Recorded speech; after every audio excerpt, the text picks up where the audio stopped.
2021 வெளியான தேன் படத்தை தொடர்ந்து இன்னொரு அருமையான படத்தை இயக்கியுள்ளார் இயக்குனர் கணேஷ் விநாயகன். 100 சாமி படத்தில் விஜய் ஆண்டனி வருவதைப் போல இரண்டாவது பாதியில் கலெக்டர் முத்துவேலாக வரும் அருள்நிதி தனது தேர்ந்த நடிப்பால் படத்தை தூக்கி நிறுத்துகிறார்.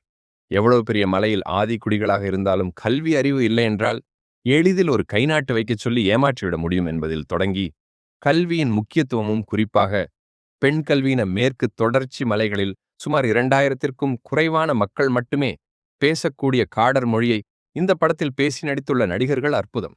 அழிவு நிலையில் உள்ள காடர் மொழி பேசுவது புரியாது என்பதற்காக தமிழில் மொழி பெயர்த்துள்ளார் இயக்குனர். மேற்கு தொடர்ச்சி மலைகளுக்கு மேல் குடிகளில் எந்த ஒரு அடிப்படை வசதியும் இன்றி வாழ்ந்து வரும் காடர்கள் கூட்டத்தில் மூத்தோராக இருந்து முருகன் வேடமிட்டு சாமியாடி மக்களை வழிநடத்தும் தனது தாத்தாவை வனத்துறை அதிகாரியான பாண்டியன் ஜான் விஜய் மானை சுட்டு கொன்றுவிட்டு அந்த பழியை மூத்தோர் மீது போட அவர் அதை செய்யவில்லை எனவெற்று பத்திரத்தில் கைநாட்டு வைக்கச் சொல்லி சித்திரவதை செய்துவிட்டு பின்னர் மலை வாழ் மக்களை வெளியேற்ற காசு வாங்கிவிட்டார் என பொய்ப்பட்டம் கட்டிவிடுகிறார்.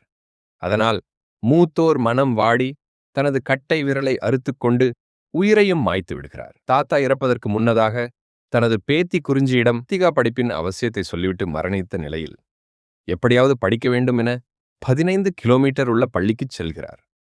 உங்கள் மலை கிராமத்துக்கே அரசு பள்ளியை கொண்டுவர கலெக்டரை பார்க்கச் சொல்லி ஆசிரியர் அறிவுரை வழங்கிய நிலையில் அப்பா கந்தன் ஆரவ் மற்றும் அம்மா அமரவள்ளியிடம் சொல்கிறார் ரம்யா பாண்டியன்.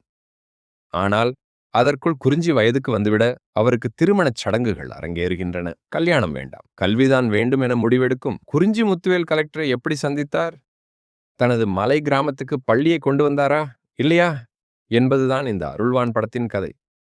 பிளஸ் அருள்நிதி முத்துவேல் எனும் கலெக்டர் கதாபாத்திரத்தில் இரண்டாம் பாதி படத்தை ஒட்டுமொத்தமாக தாங்குகிறார்.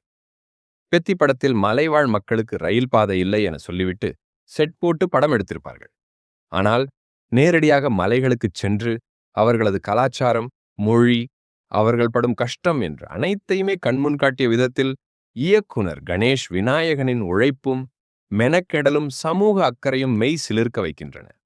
முருகனை மலைவாழ் மக்கள் எப்படி வணங்கினார்கள் என்பதை காட்டிய விதம் அருமை.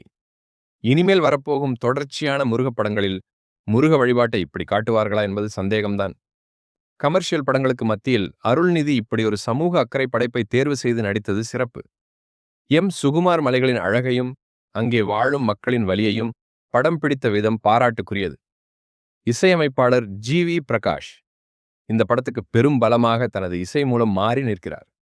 ஜான் விஜய் வில்லத்தனத்தில் மிரட்ட, காளி வெங்கட் பத்திரிகையாளராக உதவி செய்ய, விடிவி கணேஷ் உள்ளிட்ட துணை கதாபாத்திரங்களும் கொடுத்த வேலையை செய்துள்ளனர். மைனஸ் காடர் மொழி பேசும் மக்களின் பாஷைக்கு தமிழ் டப்பிங் செய்தது கமர்ஷியல் பார்வையாகவே தெரிகிறது. காடர் மொழியை மலைவாழ் மக்கள் பேசும் தமிழ் போலவே புரிந்து கொள்ள முடிகிறது. உண்மை சம்பவங்களின் அடிப்படையில் உருவாக்கப்பட்ட படம் என்பதால் சில இடங்களில் ஆவணப்படம் பார்க்கும் உணர்வை தருகிறது. ஆனால் அதையெல்லாம் கடந்து கிருத்திகா மற்றும் அருள்நிதியின் நடிப்பு கடைசி வரை படத்தை வியந்து பார்க்க வைத்து விடுகிறது. கண்டிப்பாக திரையரங்குகளில் இந்த அனுபவத்தை மிஸ் செய்து விட வேண்டாம்.